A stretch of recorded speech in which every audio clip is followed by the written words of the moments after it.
There is a shelf somewhere in your house. Maybe it's a real shelf. Maybe it's just a folder on your phone full of titles you've been meaning to read. And on that shelf sits a version of you that you haven't met yet. Not a fictional you, not a fantasy. The actual you, 6 months from now, if you decide tonight, right now, while you're listening to this, that you are done living by accident. Here's what nobody tells you about discipline. It was never about willpower.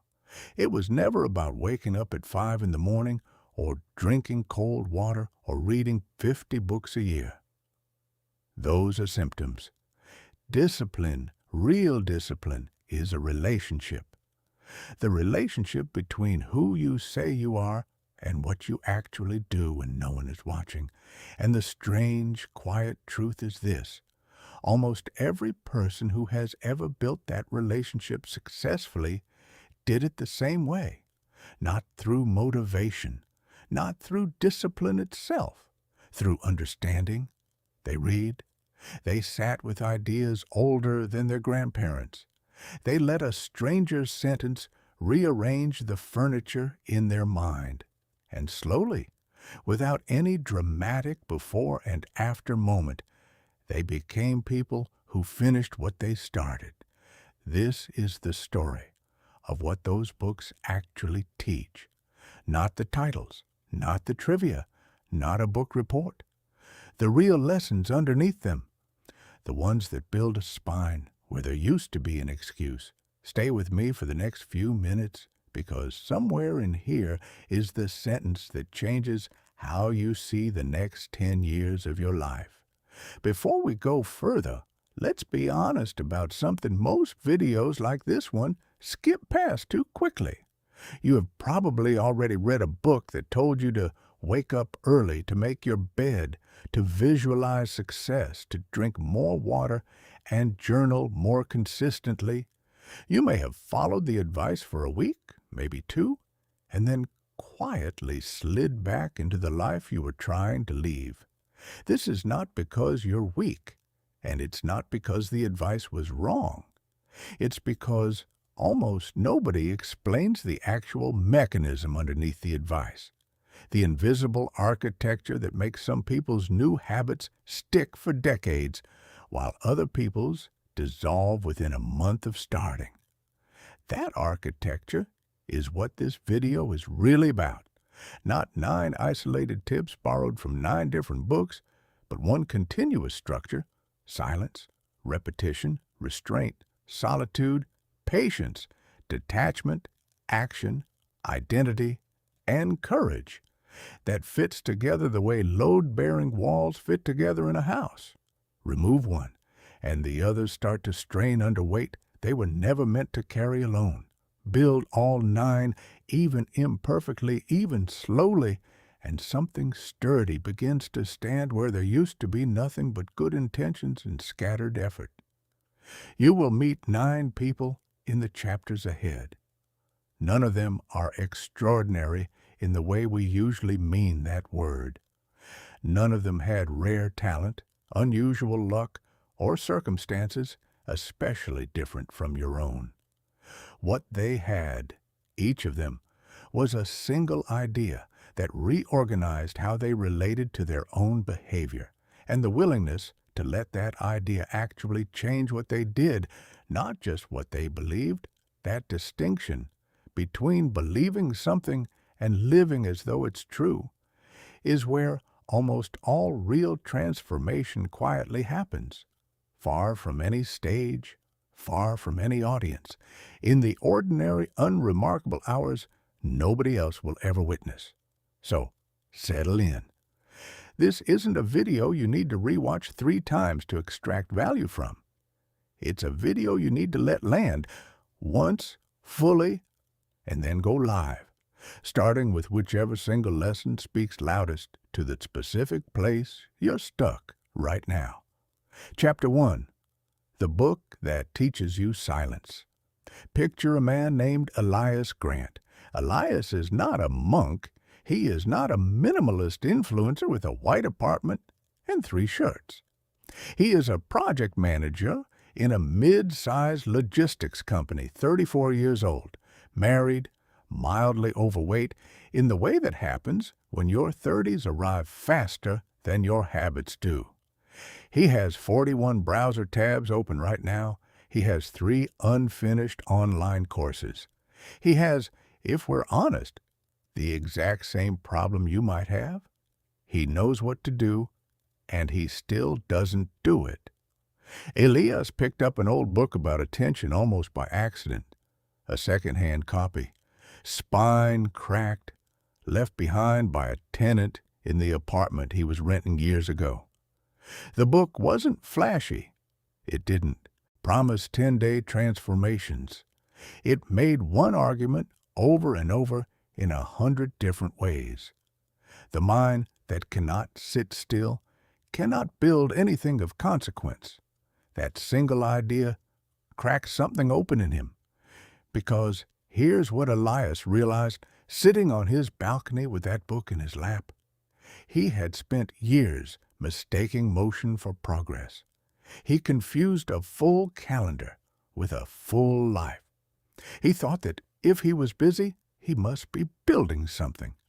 But busyness, the book argued, is often just noise dressed up as effort, a way of avoiding the harder, quieter work of sitting with one task until it's actually finished. There's a particular scene worth picturing, because Elias describes it so vividly whenever he tells this story now. It was a Thursday, unremarkable in every way except for what happened inside his own head. He had 4 tabs of urgent work open, a group chat buzzing about weekend plans, a half-finished workout he'd abandoned 20 minutes earlier, and a growing, familiar sense that the day was somehow both completely full and entirely wasted. He sat down on the balcony not because he'd decided to change his life, but because his wife had asked him, not unkindly, whether he was actually present for their conversation at dinner the night before. And he hadn't been able to answer honestly. That question sat with him longer than he expected. It was, in its own small way, the crack that let the book's argument in. He wasn't looking for a productivity system. He was looking for a way to actually be in the room he was already standing in. This is the first lesson, and it might be the most uncomfortable one. Discipline begins in silence, not in speed. Think about the last time you tried to focus on something important, a report, a workout plan, a difficult conversation you needed to have.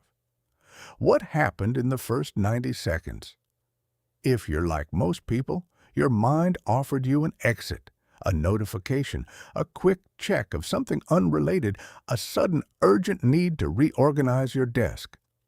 This isn't weakness, it's architecture. Your brain is wired to seek the path of least resistance, and stillness, actual, sustained, undistracted stillness, has become one of the rarest and most difficult states a modern person can enter. Elias started small, absurdly small. He didn't overhaul his life in one weekend the way self-help culture tells you to. He sat once a day for 8 minutes with his phone in another room and did nothing but notice his own thinking. No app, no music, just him and the noise inside his own skull. The first few days were, in his words, like trying to hold a bar of soap underwater. His mind kept slipping away, to emails, to arguments he'd already had, to arguments he hadn't had yet, but was somehow already losing in his imagination. But by the second week, something shifted. The 8 minutes stopped feeling like punishment and started feeling like the only part of his day that belonged entirely to him. Here's what almost nobody tells you about focus. It is not a talent. It is not something you either have or don't have. It is a muscle. And like every muscle, it atrophies from disuse and strengthens from resistance. Every single time you sit with discomfort, instead of reaching for the escape hatch, you are doing a rep. Every time you let a thought pass instead of chasing it into a scrolling spiral, you are doing a rep. Nobody sees these reps. There's no gym mirror for the mind. But they compound exactly the way physical training compounds. Quietly, invisibly, until one day you notice you can do something you couldn't do 6 months ago. Elias's turning point came about 10 weeks in.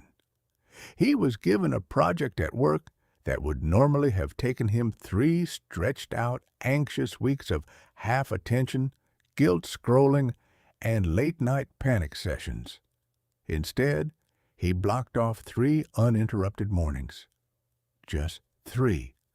Phone in the other room, 1 task. And he finished the project in those 3 mornings. The same amount of actual output that used to take him 3 weeks of scattered, exhausted effort. He didn't get smarter. He didn't get a new tool. He simply stopped fragmenting his own attention into 100 pieces and asked it to do one thing at a time. Here's the part of the story that matters most for you, listening right now. Elias will tell you if you ask him that the book he read didn't give him some secret technique. What it gave him was permission.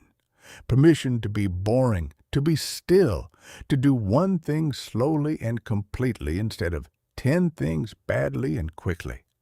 In a culture that worships speed, choosing depth is almost an act of rebellion. So here's a question worth sitting with. The way Elias sat on that balcony, what is the one thing in your life right now that deserves your full, undivided attention? And what have you been using as a distraction to avoid giving it to that thing? You already know the answer. You knew it before I finished the sentence. The books that build silence in a person's mind all share the same quiet insistence. Greatness is not made of grand gestures. It is made of the accumulated weight of small, undistracted hours. Nobody becomes exceptional by doing everything. They become exceptional by protecting the few things that matter from the 1,000 things that don't. Try this tonight, not tomorrow. The version of you that waits for tomorrow is the same version that has been waiting for years. Tonight, put your phone in another room for 20 minutes. Sit with one problem, one page, one conversation you've been avoiding in your own head. Let it be uncomfortable. Let your mind reach for the exit and don't take it. That's it. That's the whole practice. It's not glamorous. But neither is the first rep of anything that eventually becomes strength. Elias eventually built what he now half-jokingly calls his quiet hour. A single uninterrupted block each morning before the rest of the household wakes up, before the group chats start buzzing, before the day gets its hooks into him. He didn't arrive at the full hour overnight. It grew the way most real capacities grow. 8 minutes became 15, 15 became 30, and somewhere around the 4-month mark, 30 became 60, without him consciously deciding to extend it. His attention had simply grown strong enough to want more of the thing that was feeding it. What surprised him most wasn't the productivity gains, though those came too. It was how much of his old anxiety turned out to be a symptom of fragmented attention rather than a separate problem entirely. He had always assumed his restlessness and his distractibility were 2 different issues, one emotional, one practical. It took months of sitting in silence to notice they were the same root, wearing 2 different masks.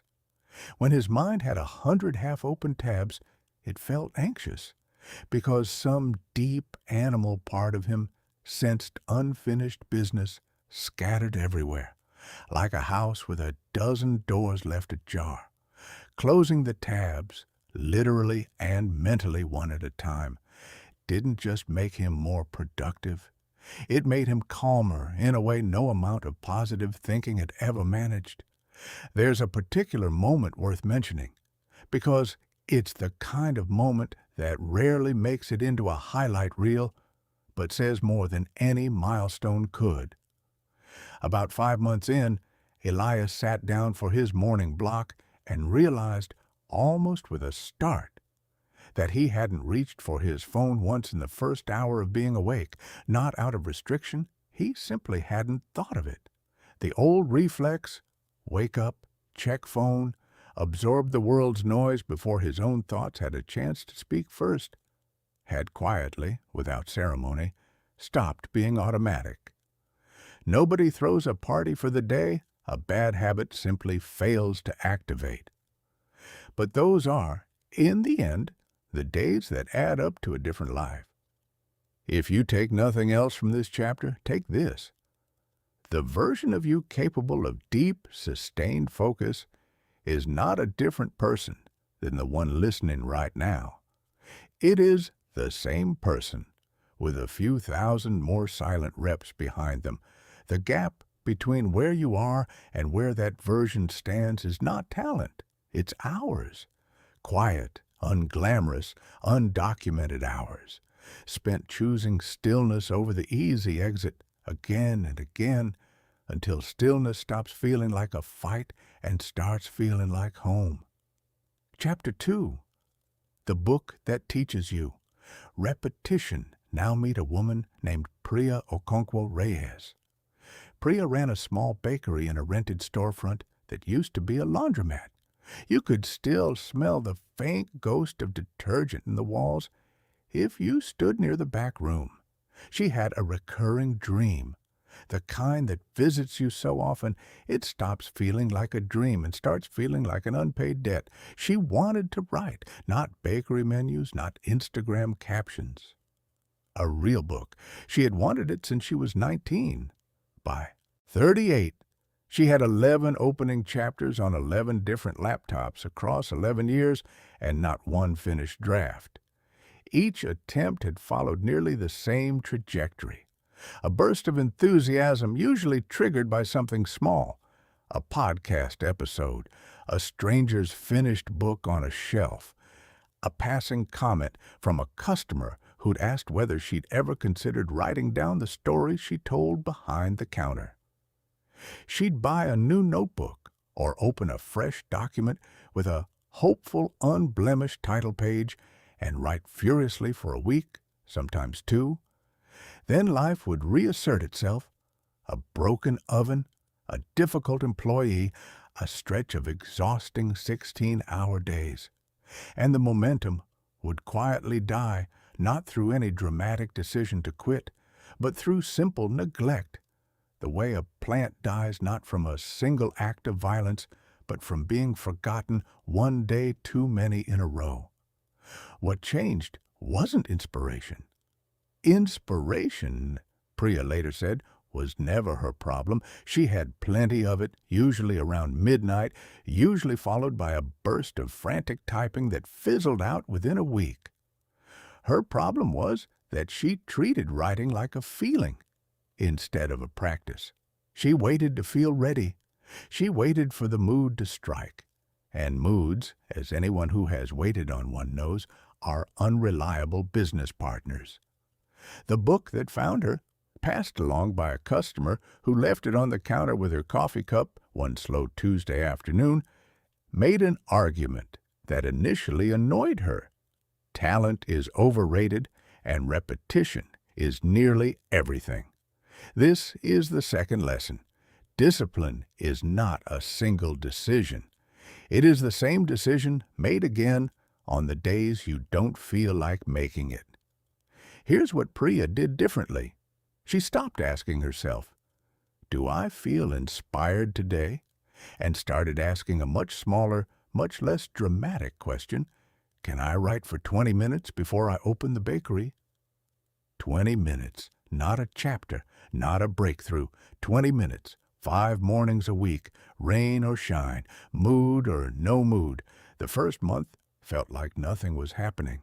She wrote badly, She wrote sentences she deleted the next day. There was no montage-worthy moment of triumph, but by month 4, something had accumulated that hadn't been there before, a habit stronger than her mood. She no longer needed to feel like writing to write. The behavior had become independent of the emotion that used to gatekeep it. This is one of the most freeing ideas a person can absorb, and it directly contradicts almost everything modern culture tells you about motivation. You have been taught, probably without realizing it, that action should follow feeling, that you need to feel motivated in order to act, feel confident in order to try, feel ready in order to begin. But every person who has ever built something real will tell you the causality runs the other way. Feeling follows action, not the reverse. Confidence isn't the prerequisite for doing hard things. It's the byproduct of having done them, especially on the days you didn't want to. Priya kept a small, unglamorous ritual to make this concrete. She wrote down, on a single index card taped inside a kitchen cabinet, a tally mark for every day she completed her 20 minutes. Not a fancy app, not a habit tracker with badges and confetti animations, a pencil mark on a card. And she noticed something strange happen around the 3rd week. She started protecting the tally mark more fiercely than she protected almost anything else in her day. Missing a mark felt like breaking a promise to someone she respected, and that someone, she realized, was simply the future version of herself who was counting on the past version to show up. There's a particular kind of person who has never missed 2 days in a row of something that matters to them. Not because they're superhuman, because they understand a simple, almost mathematical truth. Missing once is an accident. Missing twice is the beginning of a new identity, the identity of someone who doesn't do the thing anymore. The books that teach discipline all circle this same warning in different language. Protect the streak, not because the streak itself is magic, but because the streak is evidence. Evidence to yourself that you are someone who follows through. By the time Priya finished her manuscript, 18 months after that Tuesday afternoon coffee cup, she had written far more words than the book required. Most of what she wrote in those 20-minute sessions was never published. That's not the point. The point is that discipline, real discipline, doesn't ask you to be brilliant every day. It asks you to show up every day, brilliant or not, and let the compounding do what compounding always does. Turn small, boring, repeated actions into something that eventually looks, from the outside, like talent. Here's a question for you. The way Priya's own question sat with her every morning before the bakery opened: what is the 20-minute version of the thing you keep postponing? Not the overwhelming version, not the version that requires a free Saturday in perfect conditions. The small, almost embarrassingly modest version that you could start today, even in a bad mood, even tired, even unsure. Because here's the truth underneath the metaphor. The people you admire for their discipline are not more talented than you. They have simply made peace with doing the boring rep on the boring day. That's the entire secret. It was never a secret at all. It was just unglamorous enough that most people walked right past it, looking for something more exciting to believe in. Priya's 20 minutes did something else too, something she didn't anticipate when she started. They became a kind of proof of concept for the rest of her life. Once she saw with her own eyes that a habit she'd failed to build for 19 years could take root in a matter of months, through nothing more exotic than showing up small and often, she started applying the same principle elsewhere. She had always wanted to learn to swim properly, having grown up afraid of open water. She gave herself 10 minutes in the shallow end 3 times a week, no goal beyond simply being in the water without panic. She had always wanted to repair the distance that had grown between her and her older brother after a falling out neither of them fully remembered the origin of. She gave herself one short, low-stakes text message a week. Nothing heavy, nothing that demanded resolution, just contact, maintained, repeated, small. None of these changes happened quickly. That's precisely the point Priya would want you to understand, if she were telling you this herself, instead of it being told on her behalf. She wasn't a naturally patient person. She describes her younger self as someone who wanted results yesterday, who treated slow progress as evidence of failure rather than evidence of a process working exactly as it should. What the book gave her wasn't patience as a personality trait. It gave her a mechanism, the tally mark, the 20 minutes, the refusal to let a single missed day become two, that made patience unnecessary. She didn't have to muster the emotional strength to wait for slow results because she'd stopped measuring her worth by the results at all. She measured it by the mark on the card. There's a subtle but important distinction buried in that last sentence, and it's worth pulling out into the light. Most people set goals around outcomes. Finish the book, lose the weight, save the amount. Outcome goals are seductive because they're vivid. You can picture the finished manuscript, the number on the scale, the total in the account. But outcome goals have a cruel design flaw. They only reward you once, at the very end, after months or years of effort that receive no reward at all. A process goal? Show up for 20 minutes, do the rep, make the call. Pays out every single day you complete it, regardless of how far you are from the finish line. Priya's tally mark wasn't measuring her progress toward a finished book. It was measuring her fidelity to a promise. And fidelity, unlike progress, is available to celebrate every single day. By the time she reached the final chapter of her manuscript, Priya had written somewhere north of 400,000 words across 18 months, most of them discarded, rewritten, cut entirely. If you had told her on that first Tuesday afternoon with the coffee cup and the borrowed book that she would eventually produce that volume of work in 20-minute increments before opening a bakery, she would not have believed you. Nobody believes it in advance. It only becomes believable in retrospect, once the tally marks have quietly, invisibly added up to something undeniable. Chapter 3. The Book That Teaches You Restraint. Let's talk about a man named Devin Marchetti, and let's talk about the moment his life quietly split into a before and an after. Silence teaches you to give your attention fully. Repetition teaches you to give it consistently, but attention and consistency alone aren't enough if the rest of your life is quietly leaking energy in a dozen directions you've never bothered to examine. That's where the third lesson begins. Devin was, by every external measure, doing fine.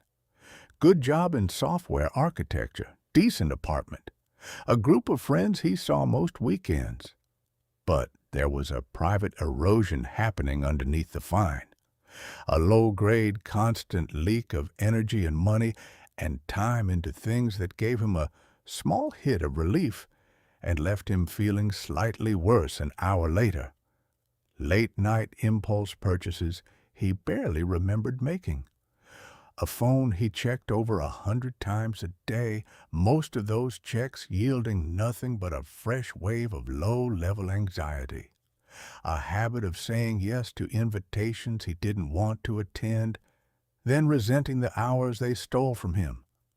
He tracked his spending once, almost as a dare to himself, over a single month, not out of any grand plan to change, just curiosity about where the money seemed to quietly vanish to.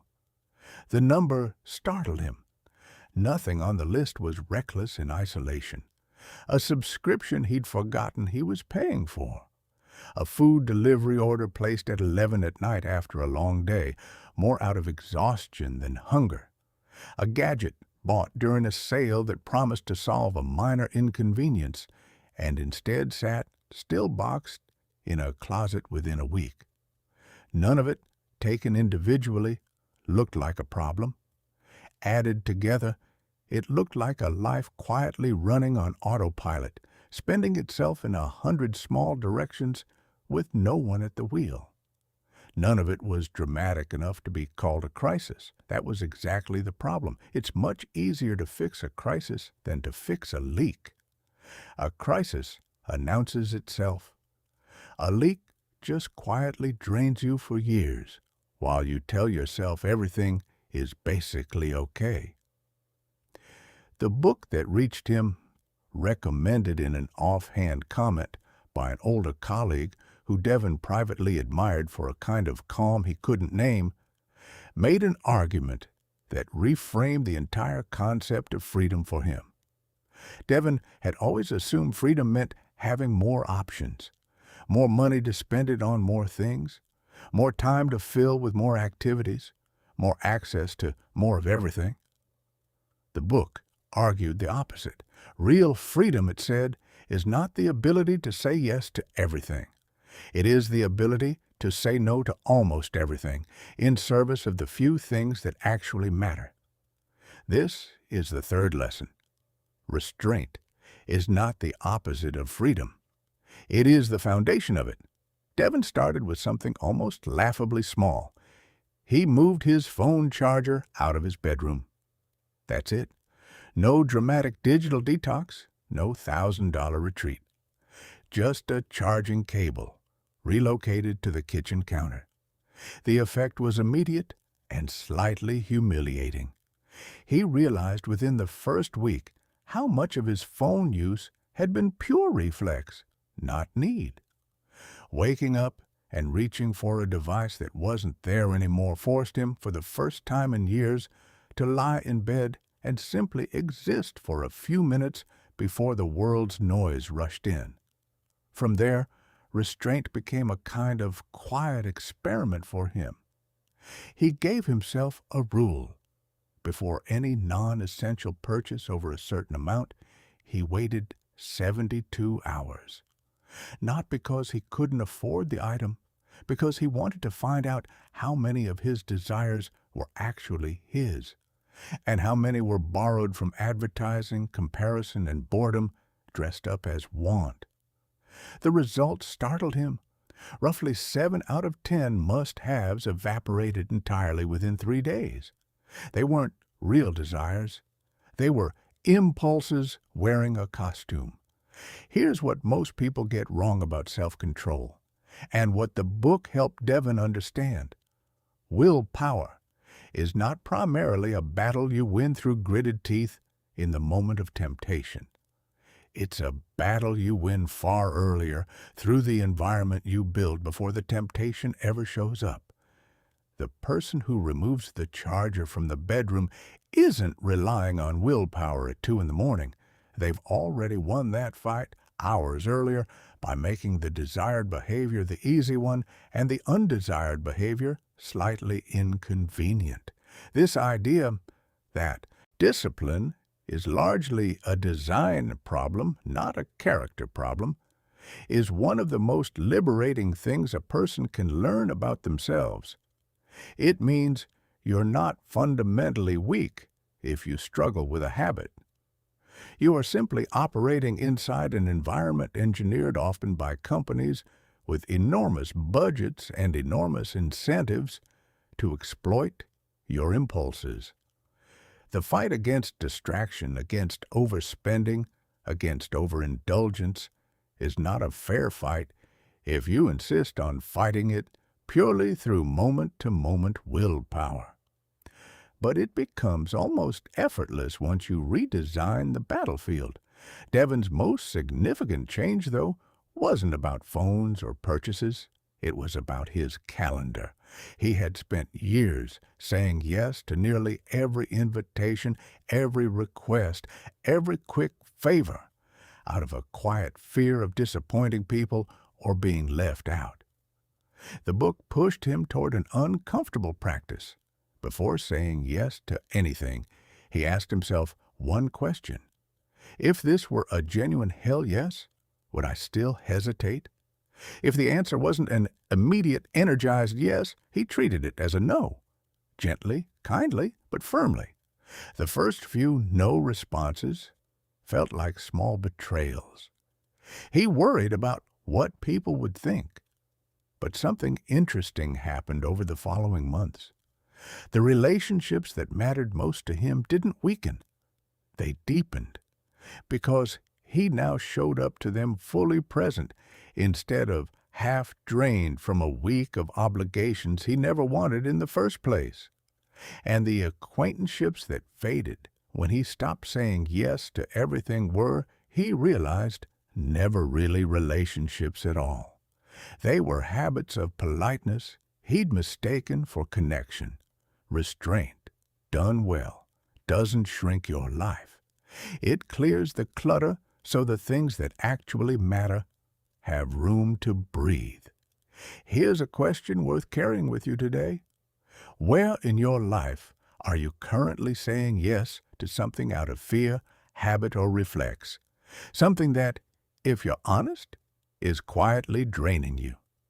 And what would it feel like to remove just one of those leaks this week? Not everything, just one.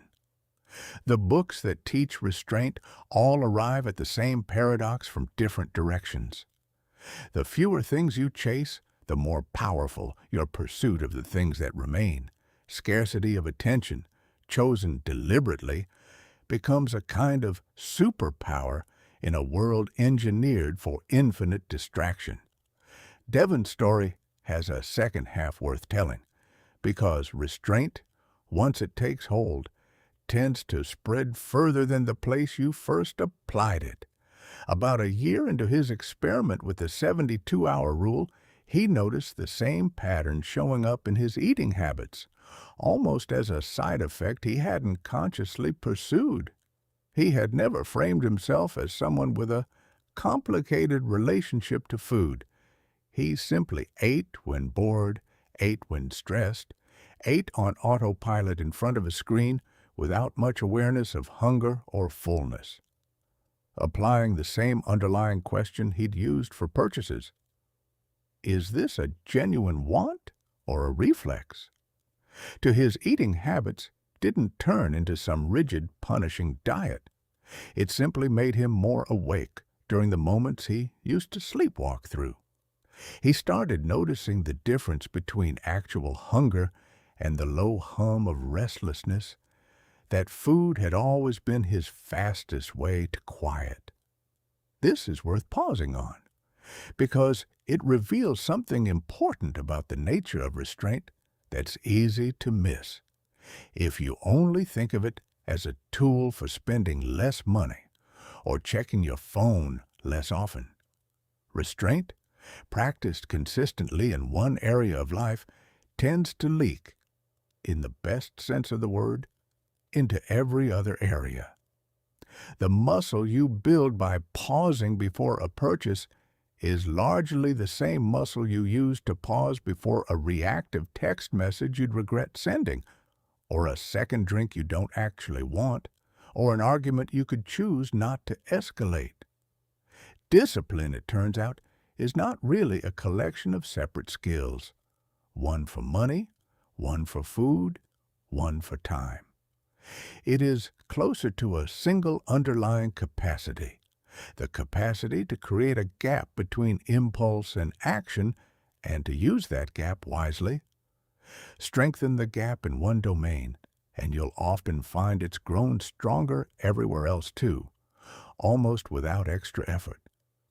Devon also discovered something uncomfortable about restraint that nobody had warned him about in advance. It occasionally costs you people, not good people, and not many of them. But there were a handful of relationships in his life that had been built almost entirely around his old availability, his reflexive yes, his willingness to be wherever he was invited, regardless of his own preferences. When he stopped showing up automatically, a few of those relationships simply thinned out and eventually dissolved. It stung for a while, but looking back, Devon doesn't consider it a loss. He considers it accurate information, a clearer picture of which relationships had actually wanted him, and which had merely wanted his presence as a convenient, no-cost addition to their plans. Restraint doesn't just clarify your calendar. Eventually, it clarifies your relationships too, revealing which ones were built on genuine connection and which were built on habit and convenience. If you're someone who has spent years saying yes reflexively, out of guilt or fear or simple habit, know this: the discomfort of your first few honest no's is not a sign that something has gone wrong. It is the exact necessary friction of a life reorganizing itself around what actually matters to you, instead of around what's simply easiest to agree to in the moment. Chapter 4. The Book That Teaches You. Solitude. There's a version of you that only shows up when the room is empty and the noise finally stops. Most people never meet that version, not because they're incapable of it, but because they've arranged their entire lives to avoid the silence in which that version might appear. Restraint clears the clutter from your outer life, your calendar, your spending, your reflexive yeses. But clutter has an inner counterpart too, and clearing it requires a different kind of practice entirely, one most people actively avoid without realizing they're avoiding it. Meet Renata Vasquez.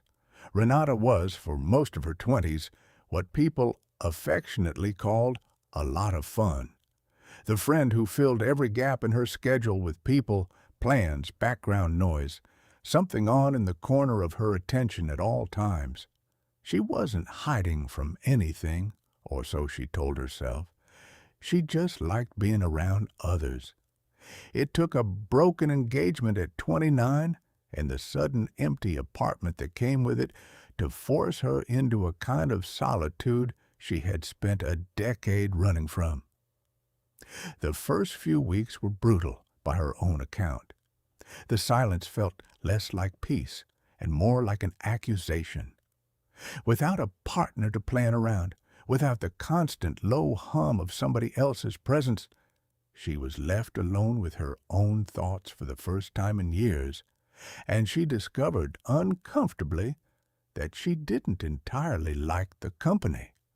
The book that eventually became her companion during those months, inherited from her grandmother's shelf of all places tucked between cookbooks and old photo albums, made a claim that felt almost offensive to her at first, that a person who cannot tolerate their own company will spend their whole life outsourcing their sense of self to other people, and will never build anything solid because solid things require solitary hours to construct.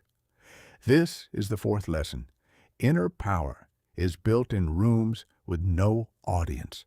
Renata began tentatively to sit with the discomfort instead of fleeing it.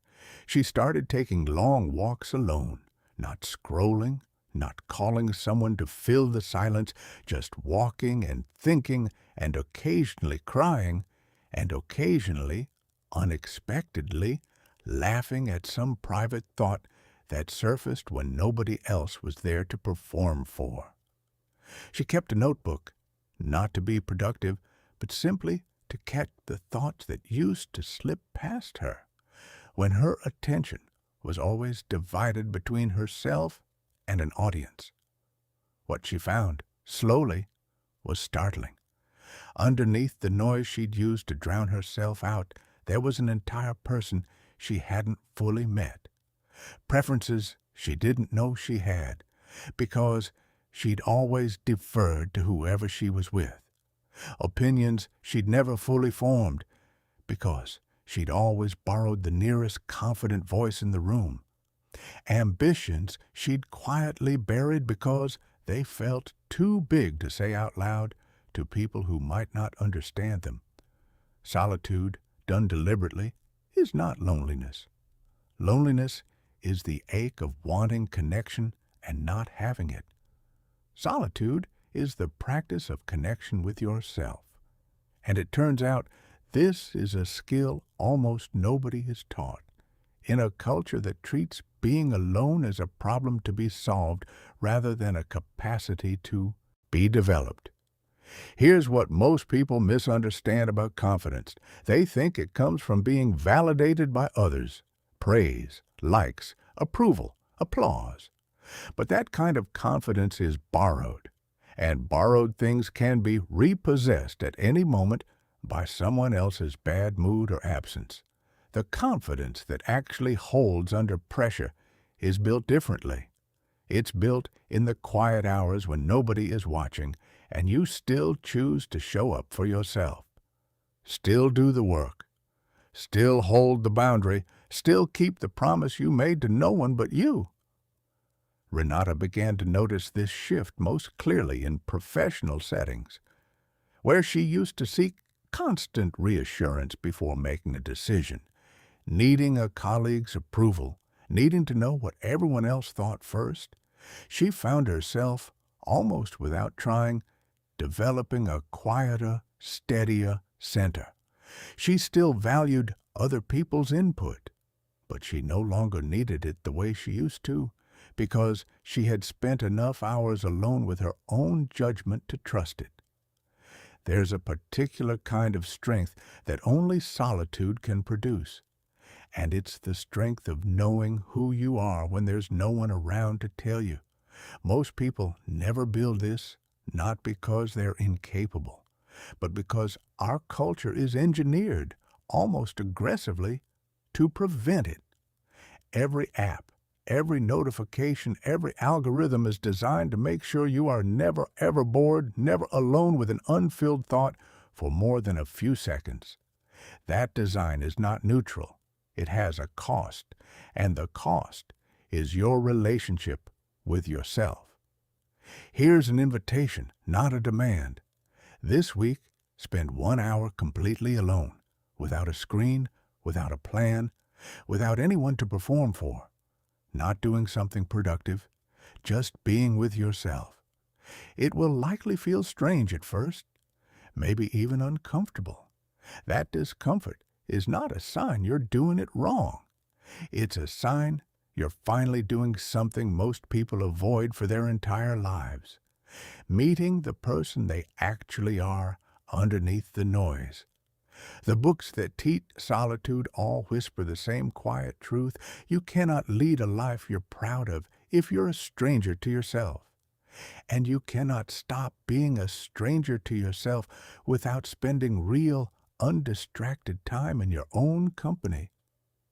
There's a moment from Renata's second year of practicing deliberate solitude that she still returns to when she talks about that period of her life. She had started, by then, taking an entire weekend morning once a month completely alone. No plans, no phone, sometimes not even leaving her apartment, just existing in unstructured time without an external agenda dictating how she should fill it. On one of those mornings, sitting by her window with a cup of tea long gone cold, she had what she can only describe as a small, quiet realization that reorganized something in her.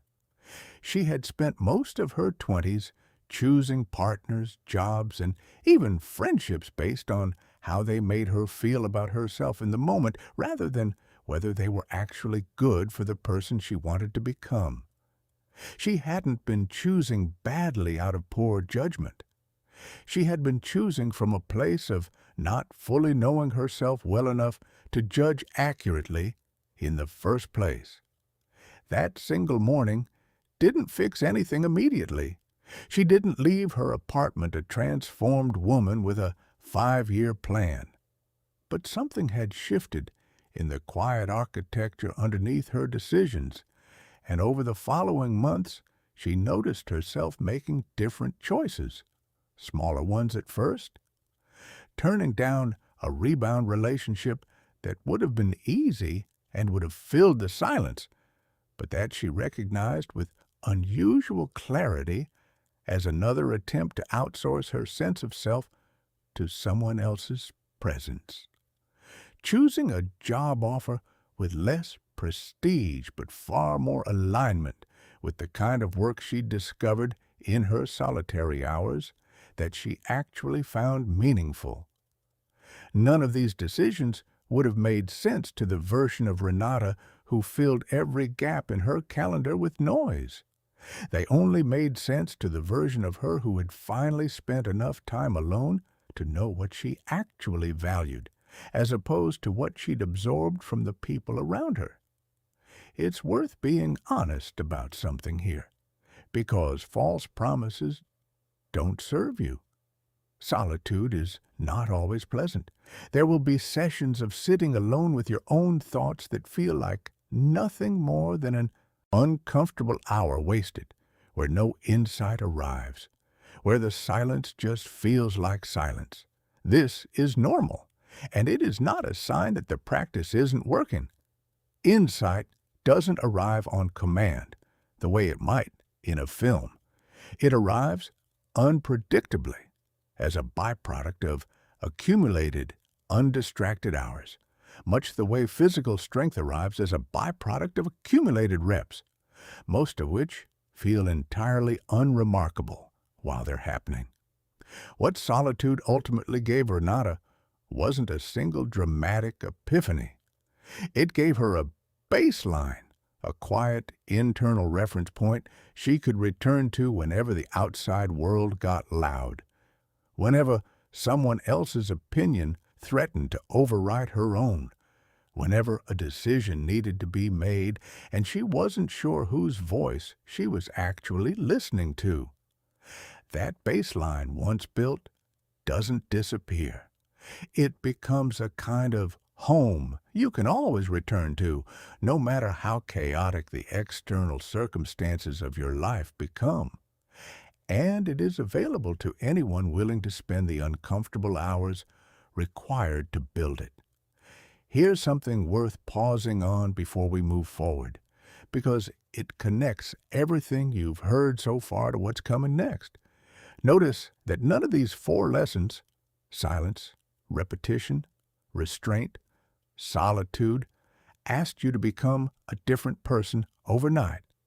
Each one asked for something almost insultingly small. 8 minutes, 20 minutes, 1 pause to purchase 1 hour alone. That smallness is not a limitation of the advice. It is the entire mechanism by which real change actually happens. Grand resolutions collapse under their own weight within days because they demand a level of motivation no human being can sustain indefinitely. Small, repeatable actions survive precisely because they don't require you to feel heroic. They only require you to show up in a low-stakes, sustainable way, often enough that the showing up eventually stops being a decision at all. But there's a 5th ingredient still missing from everything you've heard so far, and without it, even the smallest, best-designed habits eventually stall. That ingredient is patience, not the passive, teeth-gritted waiting most people imagine when they hear the word, but something far more active and far more demanding. Chapter 5. The book that teaches you? Patience. Time moves at exactly one speed, and yet almost everyone alive today is at war with it. We want the result before we've paid for the process. We want the body before the training. We want the fluency before the practice. We want the finished book before the 1,000 imperfect drafts. This impatience is not a personal failing unique to you. It's practically the water we swim in now, engineered by a world that has trained us to expect same-day delivery on everything, including transformation. Meet Marcus Whitfield. Marcus started a small furniture restoration business in his garage at 31, after 11 years in a corporate job that left him competent, comfortable, and quietly hollow. He had savings for about 8 months of runway. He gave himself, mentally, about 3 months to start seeing results, whatever that vaguely meant to him at the time. Looking back, Marcus admits that 3-month estimate wasn't based on anything real. It wasn't drawn from research into how long furniture restoration businesses typically take to become profitable. And it wasn't based on any honest assessment of his own starting skill level, which was, by his own admission, closer to enthusiastic hobbyist than professional craftsman. The number came from somewhere much less rational, a vague cultural expectation absorbed from years of scrolling past other people's highlight reels that meaningful results should arrive reasonably quickly if you're doing things right. Nobody had ever told him this explicitly. He'd simply absorbed it, the way most people absorb their unrealistic timelines from a steady diet of other people's edited beginnings and polished middles, with all the slow, uncertain, unglamorous parts quietly cut from the footage. 3 months came and went. He had restored maybe a dozen pieces, sold 4 of them, barely covering the cost of materials. 6 months in, he was still not covering his old salary. He remembers standing in his garage one evening, sanding a chair leg by hand because his power sander had broken and he couldn't yet justify replacing it, thinking with total sincerity, this was a mistake. The book that found him during that low point, recommended by a fellow craftsman at a flea market of all unglamorous places, made an argument that initially felt like cold comfort, but eventually became the sturdiest belief he held. Almost everything meaningful follows a pattern of invisible accumulation followed by a visible breakthrough, and the vast majority of people quit during the invisible part, mistaking it for failure. This is the 5th lesson. Most growth is silent for a long time before it becomes loud. Marcus didn't have a dramatic turnaround. What he had was a decision to keep showing up through month 7, month 9, month 12, measuring his progress not by revenue, which stayed frustratingly flat, but by the quality of his craftsmanship, which was improving in ways only he could see. His joinery got tighter, his finishes got smoother, his eye for which pieces were worth restoring got sharper. None of this showed up on a bank statement. All of it was compounding underneath the surface. Around month 14, something shifted, and it shifted quickly enough that from the outside it looked sudden. A single restored cabinet posted online caught the attention of a local interior designer who brought him 3 more clients within a month. Those clients told other people. Within another 6 months, Marcus had a waiting list. Here's what Marcus is careful to point out whenever someone asks him for the secret of that turning point. There wasn't one. The turning point wasn't a single decision or a lucky break. It was the 14th month of compounding invisible skill finally becoming visible to someone with the eyes to notice it. If he had quit in month 11, and he almost did twice, none of it would have happened. This is the cruelest and most important truth about patience. The moment right before a breakthrough looks, from the inside, identical to the moment right before permanent failure. There's no signal that reliably distinguishes you're about to quit 1 month too early from this genuinely isn't working. The only thing that separates the people who eventually break through from the people who quit at month 11 is a willingness to keep showing up without proof, guided by evidence of process rather than evidence of results. This doesn't mean patience is passive waiting. Marcus wasn't simply enduring those 14 months. He was actively refining his craft the entire time, seeking feedback, studying better techniques, making small adjustments. Patience, properly understood, is not the absence of urgency. It's urgency applied to the process instead of the outcome. You can work with total intensity on getting better today while simultaneously releasing your grip on when the results are required to arrive. There's a particular kind of peace available to a person who has internalized this, a peace that most impatient people never access because they're too busy checking the scoreboard every single day to notice whether they're actually improving. Marcus stopped checking his bank balance daily around month 5, not out of denial, but because he realized the daily number told him nothing useful about whether he was becoming better at his craft, and being better at his craft was the only lever he actually controlled. Here's a question to carry with you. Is there something in your life right now that you've quietly decided isn't working simply because it hasn't paid off on your preferred timeline? And if you separated, is this process making me better from, has this process paid off yet? Would your answer to the first question change how you feel about quitting? The books that teach patience all converge on the same uncomfortable, freeing idea. Your job is never to control when the breakthrough arrives.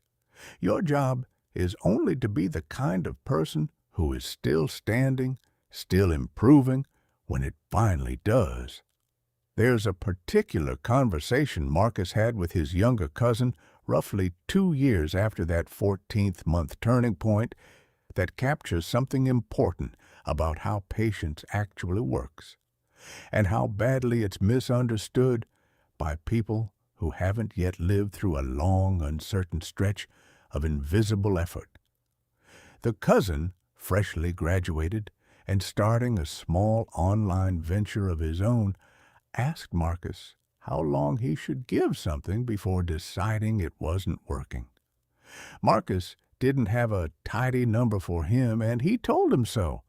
What he offered instead was a different kind of measurement. Instead of asking, how long should I wait? Ask, am I still getting measurably better at the actual skill involved, independent of whether it's paying off yet? If the answer is yes, if your joinery is tighter, your writing is cleaner, your sales conversations are smoother than they were 3 months ago, then the process is working, even if the results haven't caught up. If the answer is no, if you've plateaued in your actual skill and only your hope is what's keeping you going, that's a very different, more honest conversation to have with yourself about whether to continue. This distinction matters enormously because it rescues patience from becoming an excuse for denial. Patience is not keep doing the same ineffective thing indefinitely and call it discipline. Patience is keep refining and applying yourself to a process whose skill-building trajectory is still climbing, even while its outward results remain flat. The two can look identical from the outside. Someone still grinding away at something that hasn't paid off yet. But they are entirely different internally, and only the person doing the work can honestly assess which one they're actually in. Marcus also talks, when asked, about the specific psychological trick that got him through the worst of those early months. He stopped measuring his progress against where he wanted to be and started measuring it against where he'd started. Comparing himself to the version of Marcus who could barely execute a clean dovetail joint 14 months earlier made his current skill level feel like undeniable, measurable progress, even while comparing himself to master craftsmen with decades of experience would have made the exact same skill level feel like failure. The yardstick you choose determines whether patience feels sustainable or unbearable. Choose the wrong yardstick, comparing your month 3 to someone else's year 20, and you will quit long before your own compounding has had time to work. Choose the right one, comparing your current self only to your own earlier self, and the same slow progress that once felt like failure starts to feel like exactly what it is. Evidence that the process is working. If there is one thing worth carrying from Marcus's 14 months in that garage, it's this. The version of you capable of extraordinary patience is not naturally more patient than you are right now. They have simply found a way to make the invisible progress visible to themselves, day by day, so that the waiting stops feeling like waiting and starts feeling like what it actually is, building. Chapter 6. The Book That Teaches You. Detachment. There is a strange kind of suffering that has nothing to do with what happens to you and everything to do with how tightly you grip what happens to you. This is one of the oldest observations in human thought, and it is also, for most people, one of the hardest to actually live rather than simply nod along to. Patience teaches you to endure a timeline you can't control. But there's a deeper, related skill still missing. The ability to endure not just slow results, but uncertain and disappointing ones, without letting them hijack your peace of mind entirely. This is where detachment enters the story. Meet a man named Tobias Lindquist. Tobias was, for most of his adult life, an exceptionally competent worrier. He didn't think of himself that way. He thought of himself as prepared, as someone who simply took things seriously. But underneath the language of diligence was a near constant low hum of anxiety about things he could not control.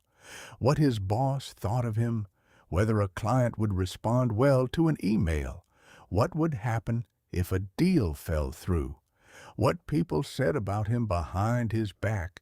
He carried each of these uncertainties like stones in his pockets.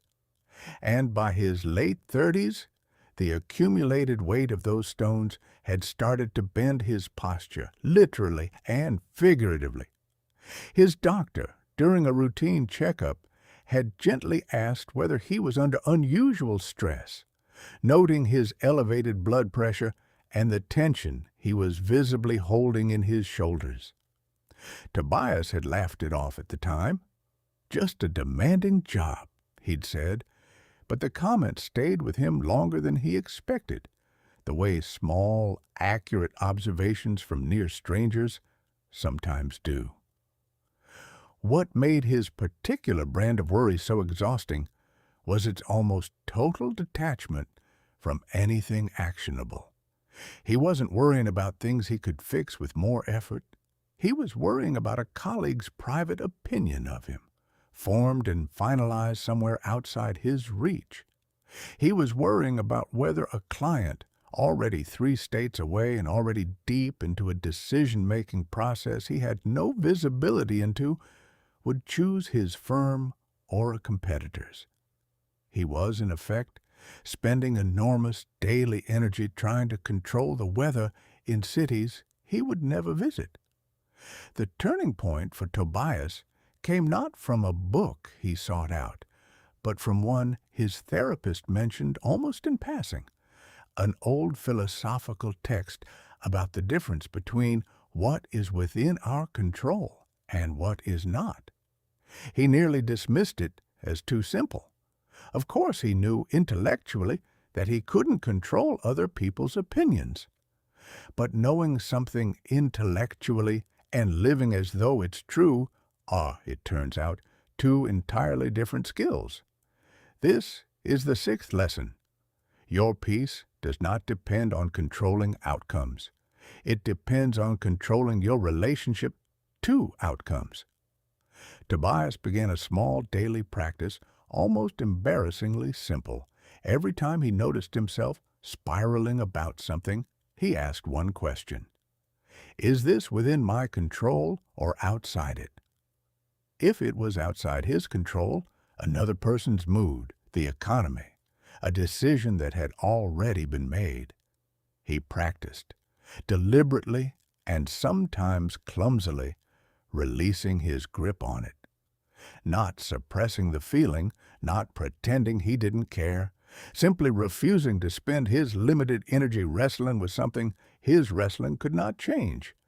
If, on the other hand, something was within his control, his preparation, his effort, his response, his honesty, he poured his full attention into that instead.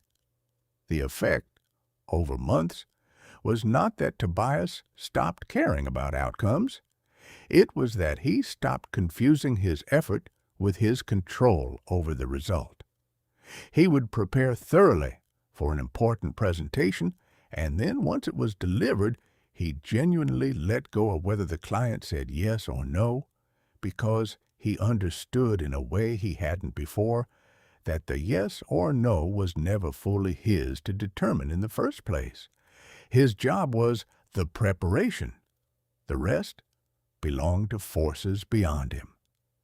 This distinction between effort and outcome turns out to be one of the most liberating ideas a person can absorb, and one of the hardest to actually practice because our culture constantly conflates the two.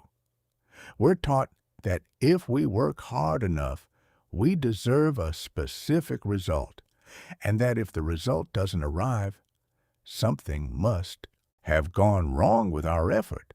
But reality is more complicated and, in a strange way, kinder than that.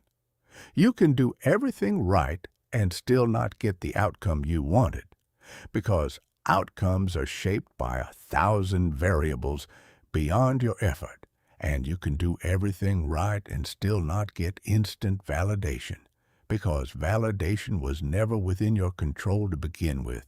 Detachment, in this sense, is not indifference. Tobias didn't stop caring about his work, his relationships, or his goals.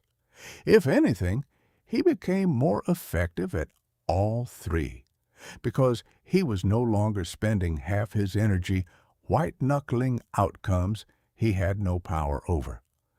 That freed-up energy went directly into the things he could actually influence: his preparation, his presence, his character. There's a particular kind of relief in this practice that's hard to describe until you've felt it. Tobias described it once as putting down a bag I didn't realize I'd been carrying since I was a teenager. The bag was full of other people's opinions, imagined futures that never happened, outcomes he had already lost sleep over before they were even decided. Setting it down didn't make him careless. It made him, for the first time in years, actually present, able to give his full attention to the moment in front of him instead of splitting it between the present and 100 imagined future catastrophes. Here's a question worth sitting with. What is one thing you've been gripping tightly? A decision that isn't yours to make, an opinion that isn't yours to control, an outcome that depends on people and circumstances beyond your reach, that you could practice setting down today, not forever, just today, as an experiment. The books that teach detachment all arrive at the same quiet, sturdy peace. You were never in control of most of what happens to you. You were only ever in control of who you become in response to it. That is a smaller job than the one most people are exhausting themselves trying to do. And it is, in the end, the only job that was ever actually yours. There's a test Tobias faced about 2 years into this practice that showed him more clearly than any amount of reflection could have how deeply the lesson had settled into him. A major client, one that represented nearly a third of his firm's revenue that year, left for a competitor after a decision-making process that had nothing to do with the quality of Tobias's work and everything to do with internal politics at the client's company. Politics Tobias had no visibility into and no ability to influence. The old Tobias, he's certain, would have spent weeks replaying every interaction, searching for the mistake he must have made, absorbing a loss that wasn't fundamentally about him into his sense of his own competence and worth. The Tobias, who had spent 2 years practicing the distinction between effort and outcome, had a different, quieter experience of the same event. He felt the disappointment. Detachment was never about not feeling things, and the book he'd read was careful to make that distinction. He allowed himself an evening of genuine frustration. But by the next morning, he found himself asking the same question he'd trained himself to ask for 2 years. Was this within his control? He reviewed his work honestly, found nothing he would have done differently, and recognized that the outcome had been decided by forces entirely outside his reach. He grieved it, briefly and honestly, and then set it down, redirecting his energy toward the clients and projects that were actually his to influence. This is perhaps the clearest evidence of what detachment actually builds in a person over time. Not a lack of feeling, but a shortened recovery time. Everyone experiences loss, disappointment, rejection, and events outside their control. The undisciplined mind treats these events as permanent residents, rehearsing them for weeks or months, allowing them to colonize far more of its attention than the event itself ever deserved. The disciplined mind, the one that has practiced the distinction between what is and isn't controllable, still feels the full weight of the disappointment. But it evicts the unwelcome resident far more quickly, because it has learned through repeated practice that dwelling on the uncontrollable produces nothing but wasted hours and borrowed suffering. There's a phrase Tobias uses now when he catches himself starting to spiral about something outside his control. Not my weather. He didn't invent it. He picked it up from a friend who used it to describe circumstances beyond anyone's influence. The way you can't control whether it rains on your wedding day, only how you respond to the rain.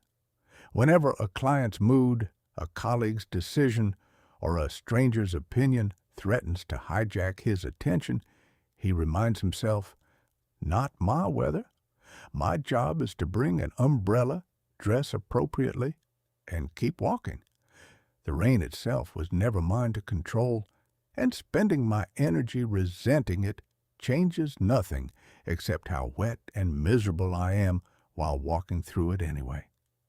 This small mental habit, built on a much older philosophical foundation, has quietly become one of the sturdiest tools in Tobias's daily life, not because it eliminates hardship, but because it stops hardship from multiplying itself through unnecessary resistance.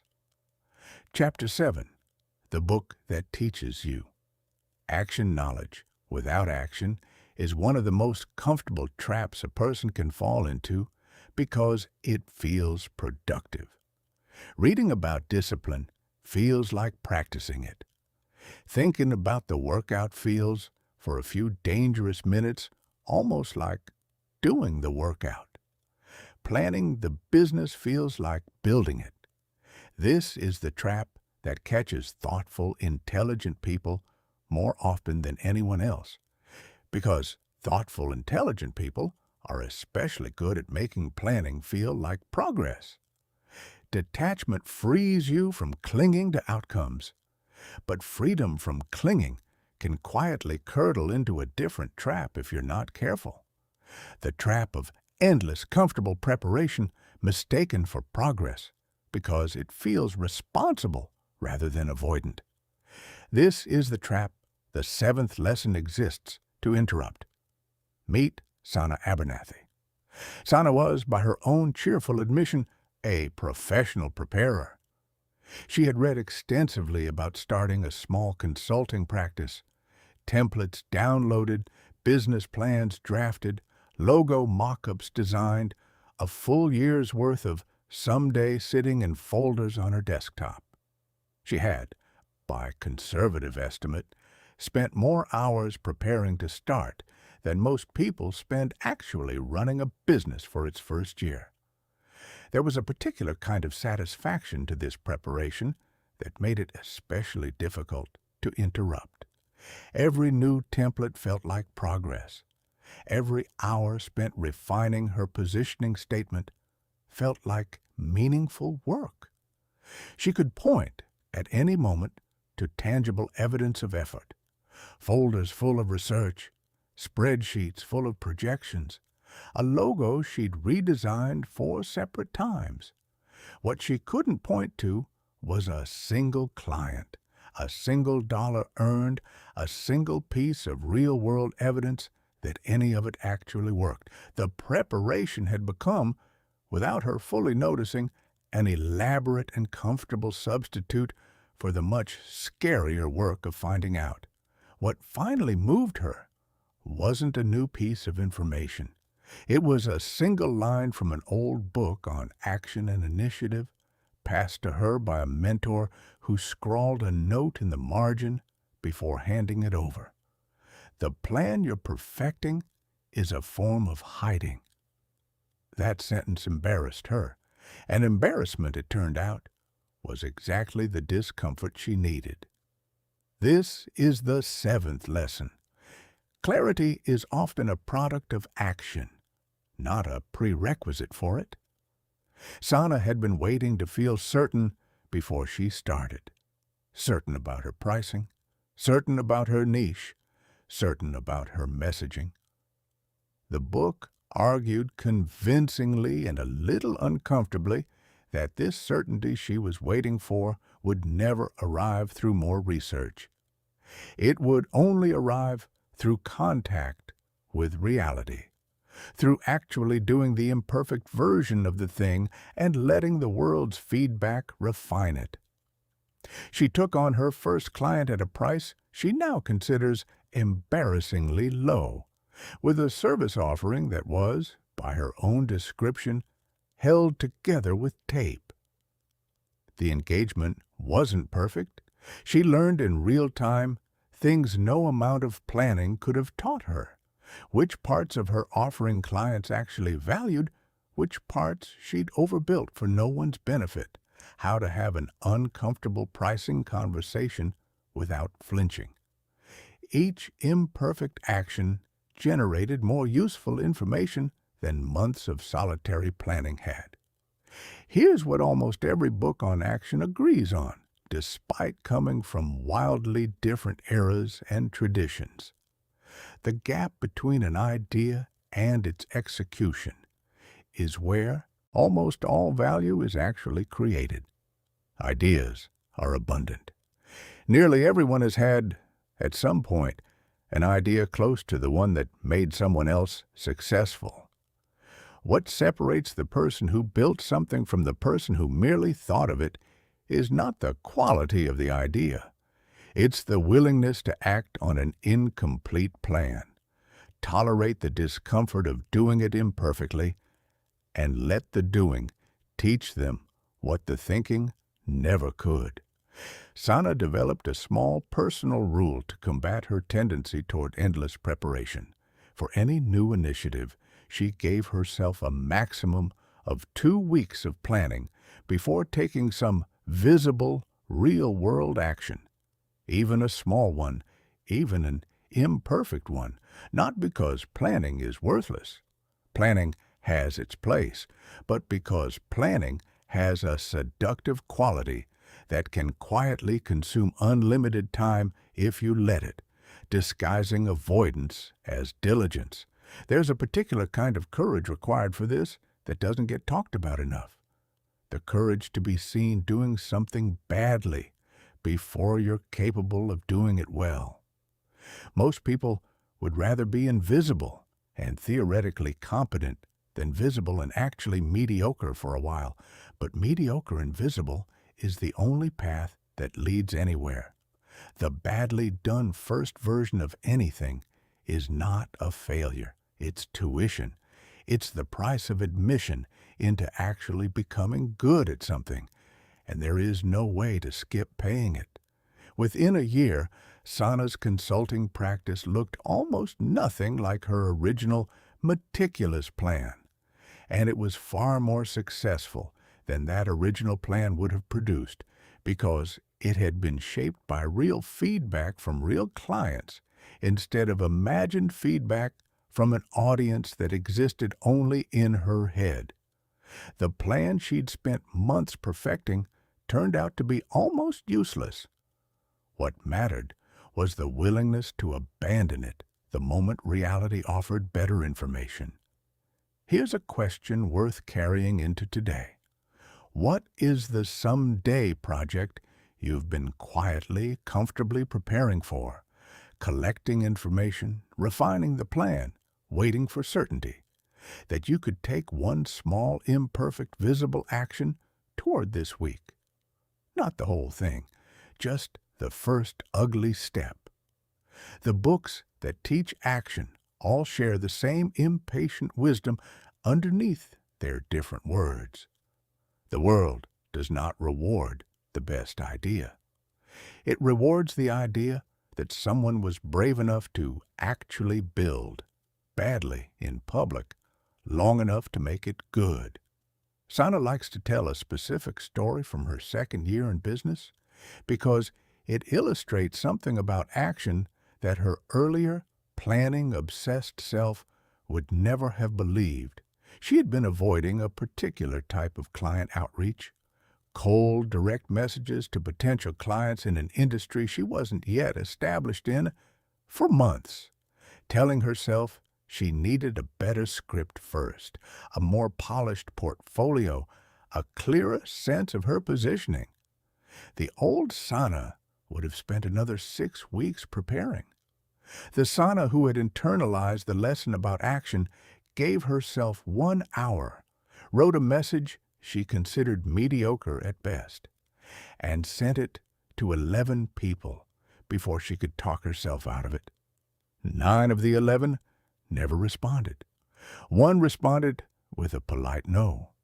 1 responded with cautious interest, which turned, after 2 more imperfect conversations, into her second-largest client relationship of that entire year. The math is worth sitting with. An 18% response rate on a message she considered embarrassingly rough produced more business value than 4 months of the perfectly polished plan she'd been too afraid to test. Action, even mediocre action, generates information and opportunity that no amount of solitary planning ever can, simply because it makes contact with a world that planning, by its nature, can only ever imagine. There's an important nuance here worth naming clearly, because the lesson about action can easily be misheard as "don't think, just do things recklessly. That's not what Sana's story teaches, and it's not what the underlying principle actually argues. Thoughtful preparation has real value. It reduces unnecessary risk, sharpens your offering, and shows respect for the people you're engaging with. The problem was never planning itself. The problem was planning with no expiration date. Planning that had quietly become a permanent home, rather than a brief waypoint on the way to actually doing something. Sana's 2-week rule wasn't an argument against thinking. It was a boundary against thinking forever. Something else shifted in Sana that's worth mentioning, because it speaks to a psychological cost of over-preparation that rarely gets discussed. During her year of professional preparing, she had quietly, without fully realizing it, developed a kind of low-grade shame around her own unstarted projects, an ambient sense that she was falling behind some invisible schedule, that everyone else was moving forward while she remained stuck in permanent rehearsal. That shame didn't disappear because her business succeeded. It disappeared the moment she took the first visible, imperfect action, because shame, it turns out, feeds primarily on inaction, not on failure. Failing at something you actually attempted carries a very different emotional weight than never having attempted it at all. The first is disappointing. The second, left to accumulate for years, becomes something closer to grief for a version of yourself you never let exist. If you're carrying a someday project right now, know this: the discomfort of the first ugly step is temporary and specific. The discomfort of permanent, comfortable preparation is diffuse and endless, and it will still be there next year and the year after, wearing a slightly different disguise each time, unless you interrupt it with something as small and unglamorous as one visible action taken this week. By now, a pattern should be emerging, and it's worth naming directly before we reach the final 2 lessons. Every person in this video reached a point where the old version of themselves, the distracted one, the inconsistent one, the overcommitted one, the noise-avoidant one, the impatient one, the outcome-clinging one, simply stopped being an accurate description of who they actually were. Not because they announced a transformation, and not because anyone else noticed it first. The change happened quietly, beneath the surface, the same way a coastline changes, wave by wave, rep by rep, day by day, until one day the old label simply didn't fit anymore. This is where identity enters the story, not as an 8th technique to add to a growing list, but as the thread that was quietly holding all 7 previous lessons together the entire time. Chapter 8. The book that teaches you identity. Here is the deepest lesson, saved for last, because it holds all the others together. Discipline is not something you do. It is something you become. Meet a woman named Inez Castellano. Inez had tried, over the years, nearly every method available for building a consistent exercise habit. She could recite, almost with dark humor, the full catalog of her failed attempts. The 28-day challenge she abandoned on day 11. The personal trainer she'd hired and then quietly stopped responding to after 6 sessions. The running shoes still sitting, barely worn, in the back of her closet from a New Year's resolution 3 years prior. Each failed attempt had chipped away almost imperceptibly at her sense of what she was capable of, until "I'm just not someone who sticks with exercise" had become less of an observation and more of a settled fact she repeated to friends with a resigned, self-deprecating laugh. Apps with streaks and badges, accountability partners, expensive gym memberships that guaranteed nothing but a monthly charge on her statement. Each attempt followed the same pattern: enthusiastic start, strong first few weeks, gradual decay, quiet abandonment, mild shame, repeat 6 months later with a new app. What finally broke the pattern wasn't a new technique. It was a single reframe she encountered in an old book about habit and character, one her sister left behind after a visit, forgotten on the guest room nightstand. The book argued that most people approach habit change backward. They focus on what they want to achieve: lose weight, get stronger, read more, rather than on who they want to become. And this backward approach, the book claimed, is precisely why most habits don't stick. Outcome-based motivation runs out the moment the outcome feels far away or the motivation dips. Identity-based motivation doesn't run out because it isn't asking you to achieve something. It's asking you to be someone. This is the eighth and final lesson. Lasting change happens when the habit stops being something you're trying to do and becomes evidence of who you already are. Inez stopped telling herself, "I'm trying to exercise more." She started telling herself quietly, privately, without announcing it to anyone, "I am someone who moves her body every day." The shift sounds small. It is not small. The first framing positions the behavior as a distant, effortful goal you're straining toward. The second framing positions the behavior as simply consistent with who you already are, which means every time you follow through, you're not achieving a goal, you're confirming an identity.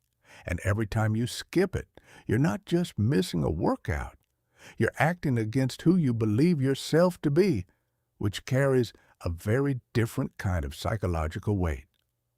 She started absurdly small, the way every lasting change seems to start. 5 minutes of movement a day, some days just a walk around the block. The point was never the intensity. The point was the evidence. Every single day she showed up, however briefly, she was casting a small vote for the identity of someone who moves her body every day.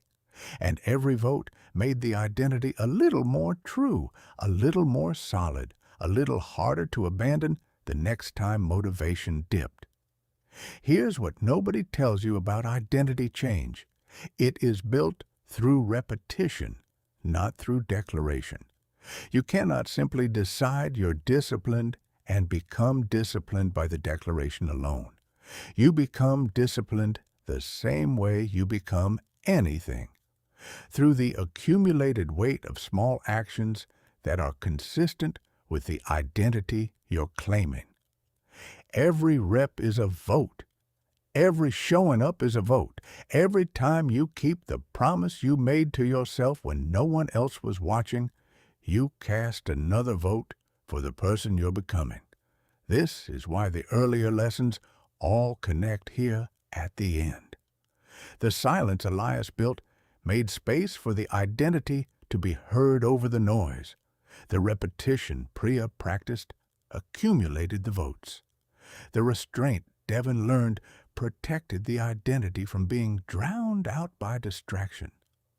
The solitude Renata sat with let her actually meet the identity she was building. The patience Marcus held allowed the identity time to compound before it became visible. The detachment Tobias practiced kept the identity steady even when outcomes wavered. The action Sana took turned the identity from a thought into a fact, proven in the real world rather than merely believed in private. And now, here you are. Whatever version of yourself you've been quietly hoping to become, the focused one, the consistent one, the person who finishes what they start, who doesn't need a crisis to take their own life seriously. That version is not waiting somewhere far away for the right circumstances. It is built vote by vote, rep by rep, in exactly the ordinary hours you're living right now. Inez, a year and a half after finding that forgotten book on her guest room nightstand, doesn't think of herself as someone who started exercising. She thinks of herself simply and without fanfare as someone who moves her body every day. The identity is no longer a goal she's chasing. It's a fact she's living. And facts, unlike goals, don't require motivation to sustain themselves. They just require you to keep being who you already are. What's worth knowing about Inez's story is that the identity shift didn't stay contained to exercise. Roughly 8 months into her new self-concept as someone who moves her body every day, she noticed the same reframe quietly seeping into other areas of her life, the way water finds every low point in a landscape without being directed there. She had always thought of herself as bad with money, a label she'd been carrying unexamined since her 20s, repeated so many times it had calcified into fact. She began experimenting with a new phrase instead. I am someone who checks in with my finances every week. Not, I'm trying to budget better. A statement of identity, small and repeatable, exactly like the one that had rebuilt her relationship with her body. The mechanism worked the same way it had before. She started absurdly small, 5 minutes every Sunday evening, just glancing at her accounts, no elaborate spreadsheet, no dramatic overhaul. Each Sunday she completed the ritual. She cast another vote for the identity of someone who checks in with her finances. Within a year, the label "bad with money" had quietly stopped being true, not because she'd had some financial breakthrough, but because she'd simply accumulated enough evidence, one small Sunday ritual at a time, that the old label no longer matched reality. This is, in many ways, the most important discovery buried inside the entire idea of identity-based habit change. The labels you carry about yourself, disciplined or scattered, consistent or flaky, someone who follows through or someone who doesn't, were never fixed truths handed down at birth. They are conclusions drawn from a lifetime of small evidence, most of it collected passively, without your conscious input. Which means they can be revised the same way they were built, through new evidence, deliberately collected one small vote at a time. There's a specific moment from Inez's story that captures this better than any explanation could.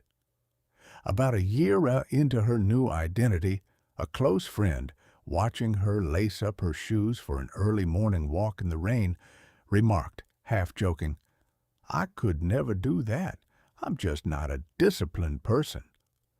Inez remembers feeling a strange, quiet recognition, because she had said some version of that exact sentence about herself for nearly 2 decades.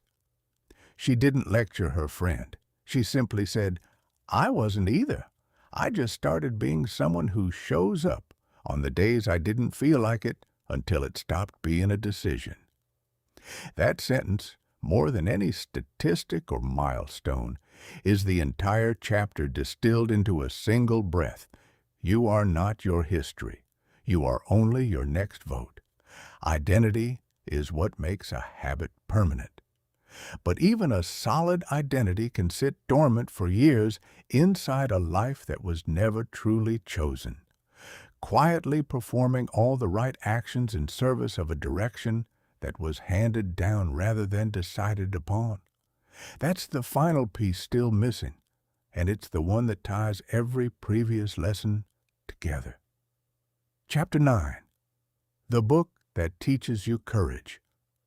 There is one more lesson, and it doesn't belong neatly before or after the others because it runs underneath all of them like a current beneath a river. Every story you've heard so far, the silence, the repetition, the restraint, the solitude, the patience, the detachment, the action, the identity, required at some early point a small act of courage that made everything afterward possible. Meet a man named Adebayo Kessler. Adebayo spent nearly a decade in a career that paid him well and asked almost nothing meaningful of him in return. From the outside, his life read like a checklist of things done correctly: steady promotions, a title that impressed people at dinner parties, a retirement account that grew reliably every year. He had, in the language of the earlier chapters, mastered silence, repetition, restraint, patience, and detachment within the context of that career. He was, by any reasonable measure, one of the most disciplined people in his entire social circle.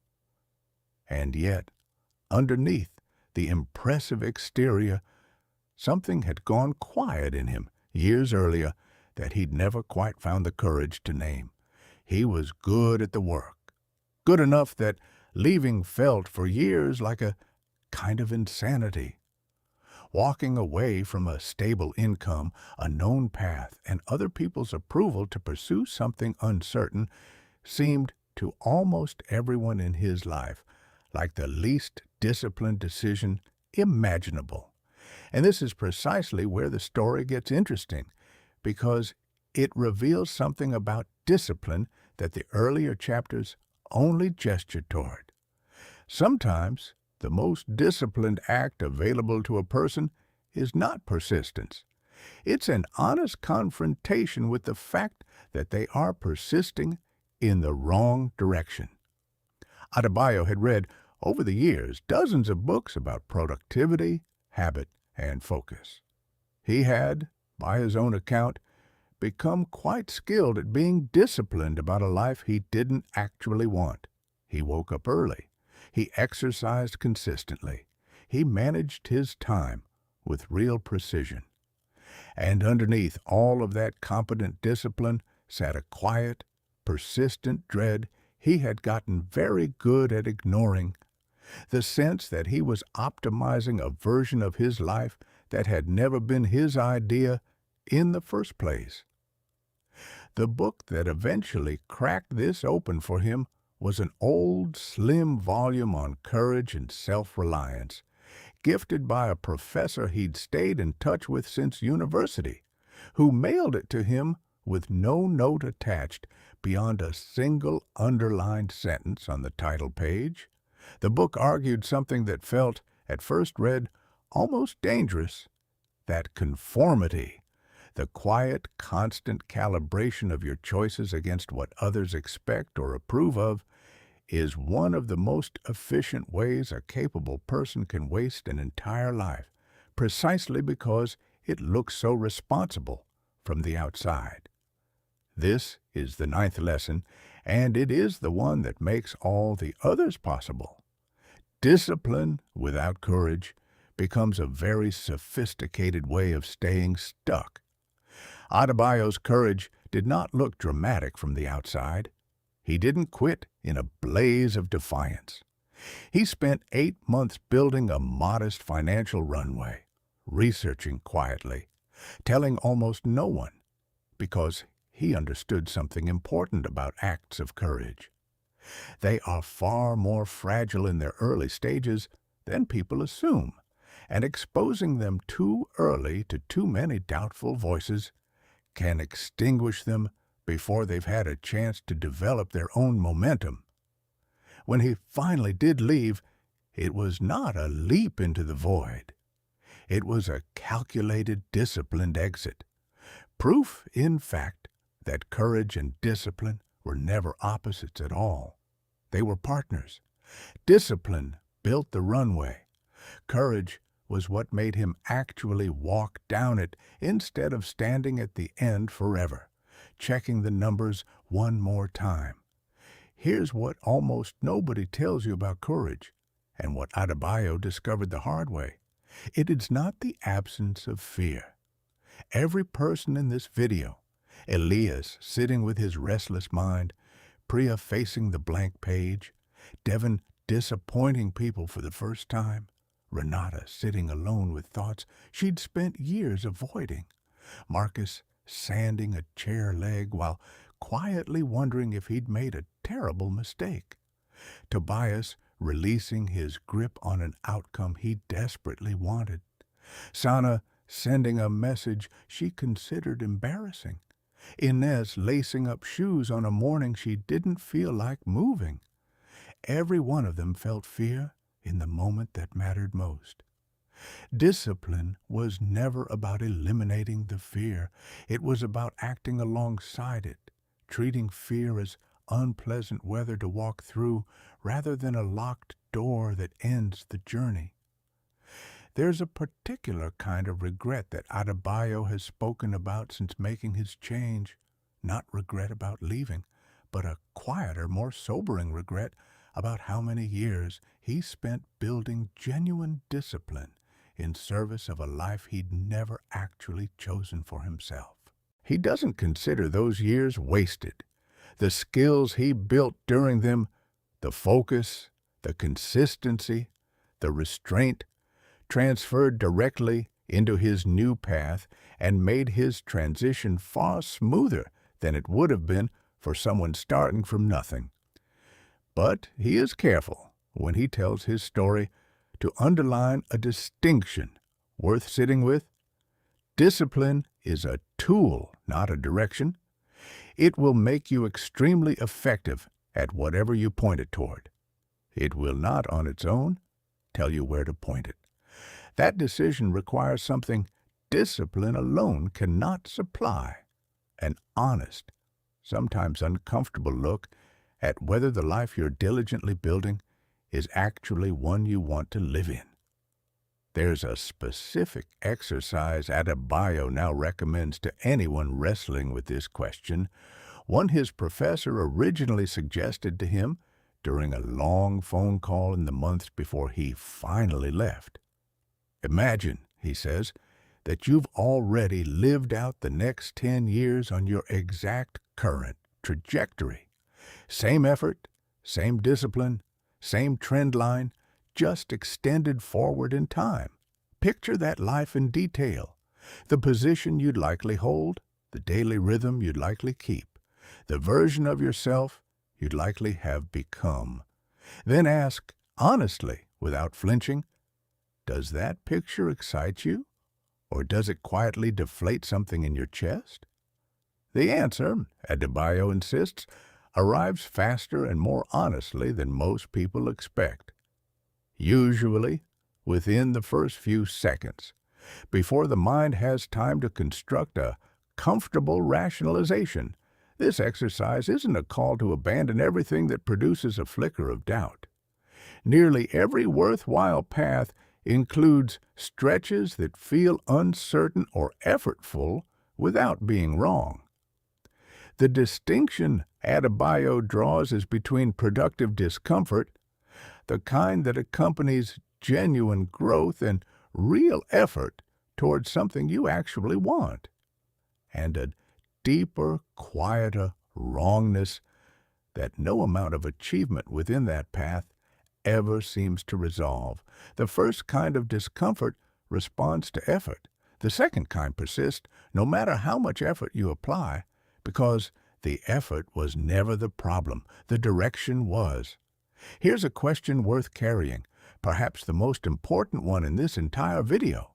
Is there an area of your life where you become impressively disciplined about pursuing something you no longer or never actually wanted? Not everything needs to be abandoned. Most of what you're building is probably worth continuing, but it's worth asking the question honestly, at least once, rather than letting competent momentum quietly answer it for you by default. The books that teach courage all share the same final insight, and it's the thread that ties this entire journey together. Discipline gives you the ability to follow through. Courage gives you something to follow through toward. You need both. A life built on courage without discipline stays a fantasy, full of grand intentions that never survive contact with a Tuesday morning. A life built on discipline without courage becomes a beautifully organized cage, efficient, admirable from the outside, and quietly, persistently wrong for the person living inside it. The people in this video who built something real did not choose one or the other. They built the discipline patiently, chapter by chapter, exactly the way you're learning to now. And then, when the moment demanded it, they found the courage to point all of that hard-won capacity toward a life that was honestly, unmistakably theirs. The book you haven't written yet. Let's return to that shelf we talked about at the beginning, the one holding a version of you that you haven't met yet. Here's what all 9 of these lessons have in common. Underneath their different characters and different settings, none of them required extraordinary circumstances. Elias didn't need a life crisis to learn silence. Priya didn't need a publishing deal to learn repetition. Devin didn't need to hit rock bottom to learn restraint. Renata's broken engagement gave her solitude, but solitude was always available to her.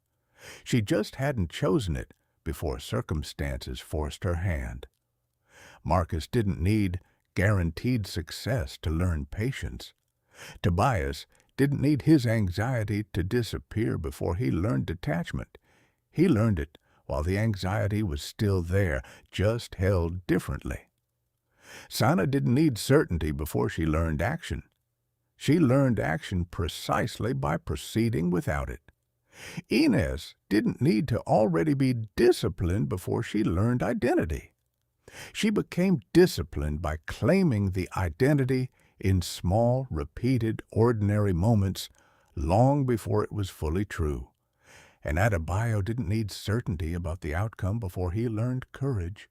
He needed only enough discipline, built over years, to give his courage somewhere solid to land. This is the quiet promise underneath everything you've just heard. You do not need better circumstances to begin. You do not need more time, more certainty, more motivation, or a cleaner starting line. You need exactly what you already have. Today, this ordinary day, with all its distractions and doubts and unfinished business, and a willingness to make one small, undramatic choice in the direction of who you actually want to become. Not tomorrow, not Monday, not after the next milestone finally arrives. Today. Because here is the final, quiet truth that every one of these lessons has been circling from a different angle. Nobody becomes disciplined, focused, or powerful in one decisive moment. They become it the way a shoreline becomes shaped, not by a single wave, but by thousands of ordinary waves arriving again and again, each one small enough to seem insignificant, until one day the shape of the whole coastline has changed, and no one can quite say which single wave did it. You are not behind. You are not too old, too late, too far gone, or too different from the people in this story to build what they built. You are simply standing at the beginning of your own accumulation, and the only thing separating you from the version of yourself on that shelf is the next small choice you make right after this ends. Think, for a moment, about which of these 9 lessons pulled at you the hardest while you were listening. Maybe it was silence, because your mind hasn't had an undistracted hour in longer than you'd like to admit. Maybe it was repetition, because you have a dozen unfinished starts scattered across your life and a quiet suspicion that you're capable of more consistency than you've shown yourself credit for. Maybe it was restraint, or solitude, or patience, or detachment, or action, or identity, or courage. Whichever one it was, that's not a coincidence. That's information. That's the exact place your own accumulation is waiting to begin. You don't need all 9 today. Nobody builds all 9 at once. Not Elias, not Priya, not any of the people whose stories you just heard. They built them one at a time, slowly, imperfectly, often in the wrong order, often with long stretches of backsliding in between. What made the difference wasn't perfection. It was persistence through imperfection.